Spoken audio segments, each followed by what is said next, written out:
This is a full semester class divided into two half-semester pieces. 15871 is the 6-unit H1 class. That's what probably most of you are thinking about doing. What I would urge you to do is to take both halves. Hajir and I will co-teach the full semester. The second half is called 15872.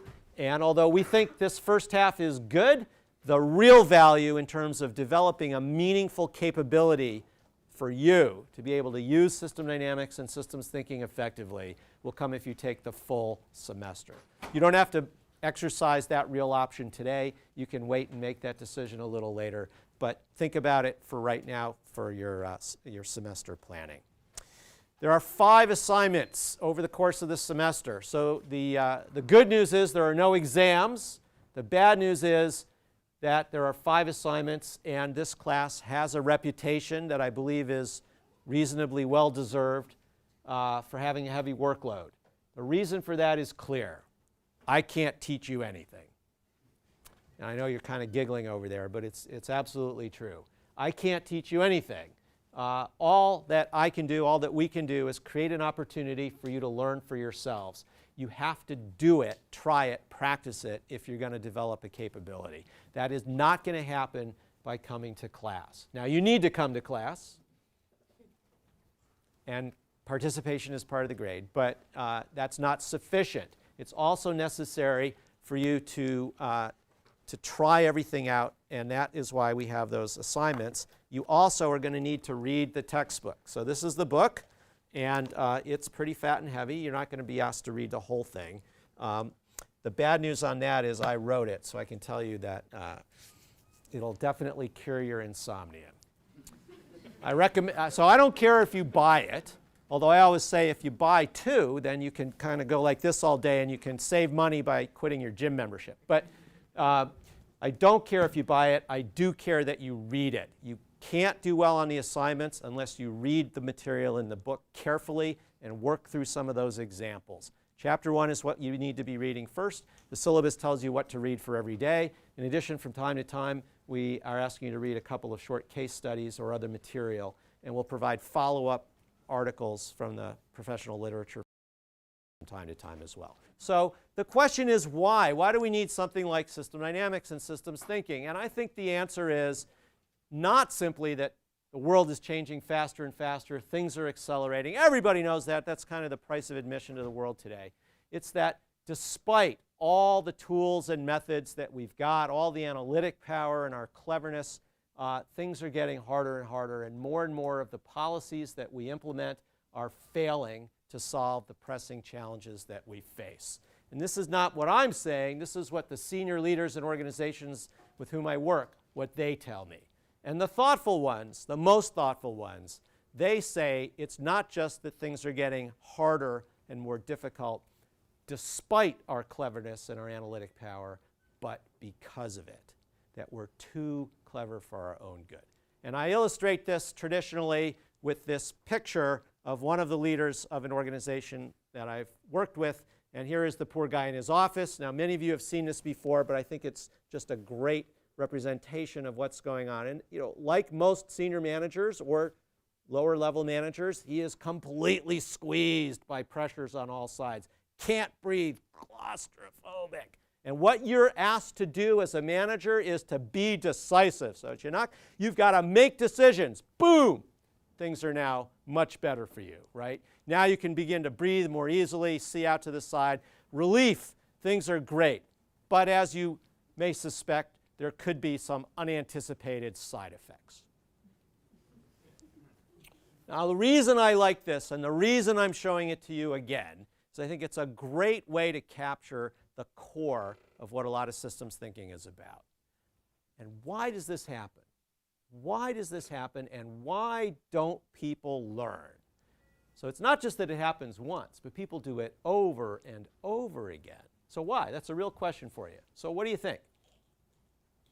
Why might this happen, and why might this phenomenon persist? Yeah, go ahead. Think only on the short term and the short-term implications of their action. Great. So short-term time horizon and not thinking about what might happen later. So après moi le déluge. I don't care, I'll do what's good for me in the short run. I don't care if it destroys the world later. Okay, Great. What else? Yeah, go ahead. Feedback loops. So you would kind of get some feedback and you won't really consider it the way that it really is. Yeah, so there's definitely a feedback loop here, right? And the problem is that it takes too much time for that to happen. So the time delay in getting the feedback, maybe missing feedback, is connected to the short time horizon. In fact, what's going to happen in most organizations to this manager right about now? I mean, he solved the problem, right? So what happens to him? He gets promoted. Of course, he gets promoted. You get to sit in the chair. Boom. Right? It's a combination of short time horizon, not only by that guy, but the people who are evaluating his performance and maybe encouraging him to have a short time horizon. That's not going to be good for anybody in this situation, right? What else? What else might be going on? Let me get somebody over on this side of it. Yeah? Bhargav, what do you think? Yeah, I think it's also, like you said, when you're thinking only short term, you panic and you make a decision without thinking about what the impact will be. Right. This is a really important point, and let me put it into our terms. When people say, oh, it wasn't my fault, the reason we failed was some outside effect, some unanticipated side effect, something that came from out there. It wasn't my fault. They're trying to persuade you that they, in fact, are great managers and shouldn't be held responsible for the bad outcome. In fact, almost all the time, it is at least partially the result of their own past decisions, feedbacks they didn't understand and didn't recognize. And what they're actually trying to do is persuade you that it wasn't their fault, but what they're really communicating is how narrow and blinkered and inadequate is their understanding of the system in which they're embedded, what we would call their mental model. I think that's where you were going. So that's a really important idea in what we're going to be about. So one of the mental models that I think is the most damaging out there is this open loop mental model. And here's the question. In a project that you've been involved in or that you were reviewing, how many times have you seen this picture? Can I see hands? Who's seen it? Almost everybody. Who's drawn it in one of their project proposals? About 3/4 of the same hands, right. This is a very interesting unintended revelation of mental models that people hold about complex dynamical systems. And it basically says there's a beginning and middle and end to the project. We're going to identify the issue, we're going to gather the data, evaluate our choices, select the optimal solution, and then implement. And of course, the students in the last class, when I said, what's wrong with this picture, they all said, oh, well, you're a professor, so you've never implemented anything in your life. Okay. Now, in fact, a lot of my research is devoted to the question of why implementation so often fails, and we're going to talk about that. System dynamics isn't useful unless you can actually make things different. And if you can't catalyze change in the organizations in which you're engaged, none of this is meaningful. You might as well become a professor. So we're going to talk a lot about, and I mean that in all the negative senses that you're laughing about, right? We're going to talk about system dynamics in action, especially in the second half of the class. You're going to see a lot of case studies of how people have been able to use these tools effectively in difficult political organizational settings. So that's an issue, but it's not the real problem. The real problem with this is that it has this open loop, one-way, sequential perspective that says there's a beginning, middle, and end to the project. And I don't know about you, but no project I've ever been involved in has ever gone that way. There's always iteration, feedback. We have to go back to the beginning, almost always unintended, unplanned iteration, because we go through and we find out as we gather the data and we interview the folks that are engaged and we evaluate our technology supply chain for the new product or whatever it is, that we really didn't understand the situation. We really didn't understand what the real problem is. We have to loop back to the beginning. This happens continually all the way through the project. And it's that feedback that's critical here. So this is the metaphor that I want you to fix in your mind. You make decisions, your decisions change the world, and then that creates new information which changes your next decision in a continual, emergent, iterative set of feedback processes. Now, let me make this a little more formal, and again, this is a slight review for those of you who have had me in orientation, but it's worth it, especially if you haven't seen this for a while. So here's that open loop perspective. People say, I know my goals. I want better market share. I want more profitability. I want a bigger house or a nicer car, whatever it is. That's going to motivate my decisions. And then my decisions are going to change the state of the world, state of the system, problem solved. That's wrong. I can't know what decisions to make just because I know where I want to be. I have to also know where I am right now. There has to be a feedback. So the example I always give is that I'm a bicycle commuter, and as I was riding into MIT from Lexington this morning, as every day, I must keep my bike on the right-hand side of the path. If I don't, I'm going to have a crash. So just knowing that I need to be on the right-hand side is not enough for me to know how to turn the handlebars. I have to have the feedback from where my bicycle actually is in order to know which way to turn the handlebars. And it's the same for you driving your car or flying an aircraft.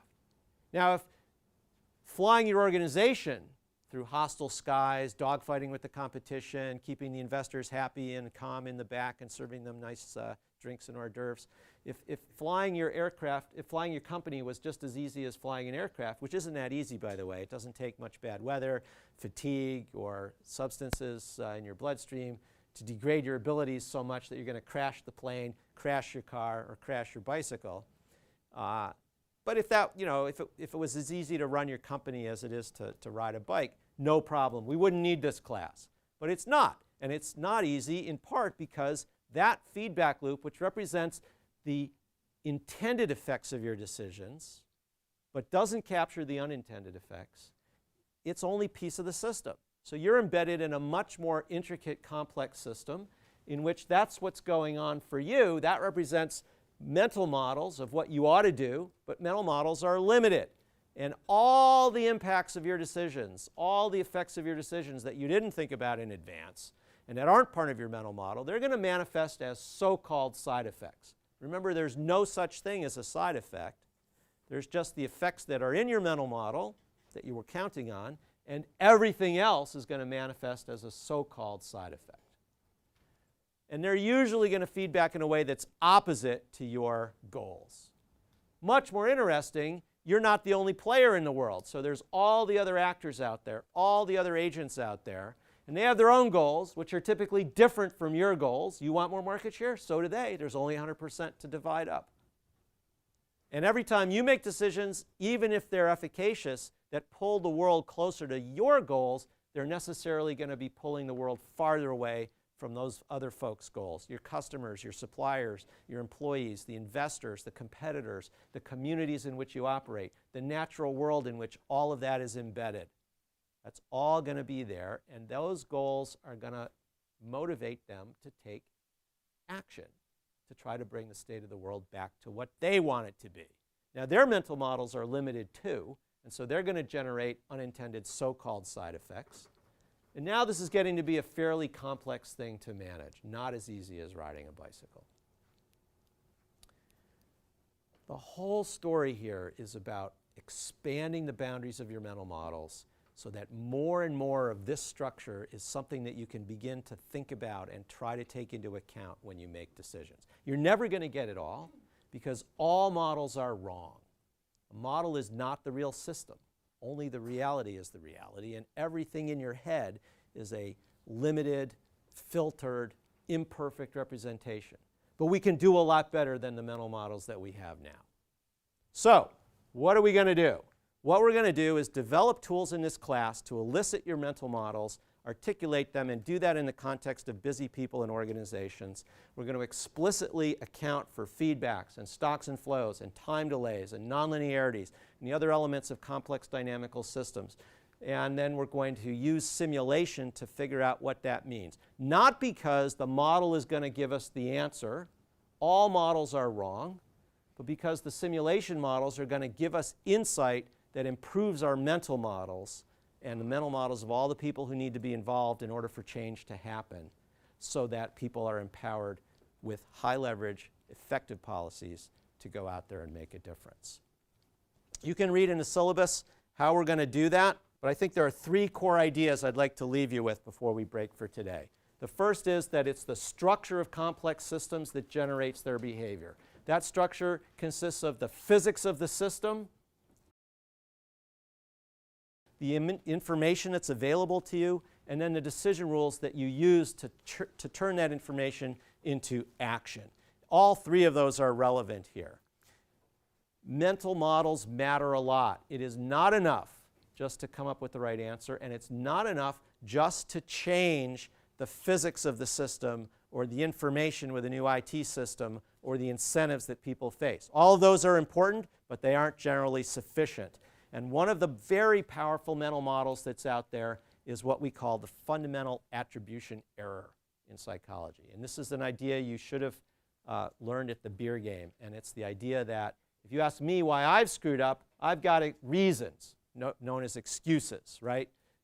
It was the customer's fault. It was somebody else's fault. The sun was in my eyes. But if I'm asked to explain why you screwed up, it's because you're not capable. You don't have what it takes. You and everybody like you. And that is almost always wrong, and it's low leverage. It doesn't help. So to put that into practice, in this class, when we come in here and you work with us this semester, we're going to make the following basic assumption. We believe that everybody in this room is intelligent, is capable, cares about doing their best, and wants to learn.